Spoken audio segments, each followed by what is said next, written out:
হাদির তেমন কিছু আমার কাছে ভালো লাগে না। জাস্ট একটা কথা আমার খারাপ লাগছে, সেটা হলো যে আমার যদি কিছু হয়ে যায় আমার বাচ্চাটা দেখে, প্রত্যেকটা বাবারই সন্তান আছে, আমার একটা মেয়ে আছে, একটা ছেলে আছে। আমিও আগে পর্যায়ে অনেক কথাবার্তা আমি বলছি, যেমন আমি এনসিপির অনেক কথা বলছি। এনসিপি 10 টাকা দামের গেঞ্জি কেনার ক্ষমতা ছিল, তারা 1000 কোটি টাকার মালিক। আওয়ামী লীগ অনেকের ব্যাপারে অনেক কথা বলছে, কাউকে যদি আমাকেও রাস্তায় গুলি করে মেরে ফেলে আমার বাচ্চা কাচ্চা হয়ে যাবে কি? যখন রিক্সা আসলাম, জানা অংশ করতে রিক্সা ভাড়া দিলাম, রিক্সা ভাড়া দিল না। সে বললো হাদি ভাই জ্বালা যেতে চলবো, কিসের ভাড়া?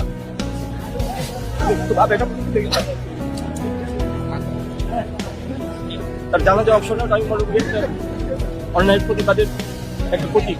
আমি সেই সেটা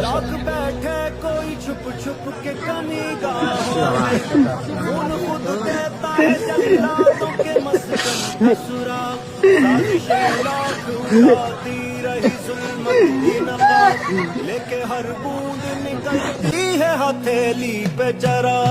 जुल्म की किस्मत नाकारा और रुसवा से कहो, जबर की हिकमत परकार के ईमान से कहो, महमिले मजलिस अक़वाम की लैला से कहो, खून दीवाना है दामन पे लपक सकता है, शोलाए तुंग है फिर मन पे लपक सकता है।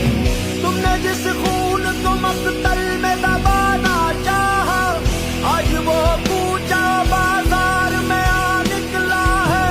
कहीं शोला कहीं नारा कहीं पत्थर बनकर, खून जलता है तो रुकता नहीं संगीनों से, सर उठाता है तो दबता नहीं आईनों से। जुल्म फिर जुल्म है, बढ़ता है तो मिट जाता है, खून फिर खून है, टपकेगा तो जम जाएगा।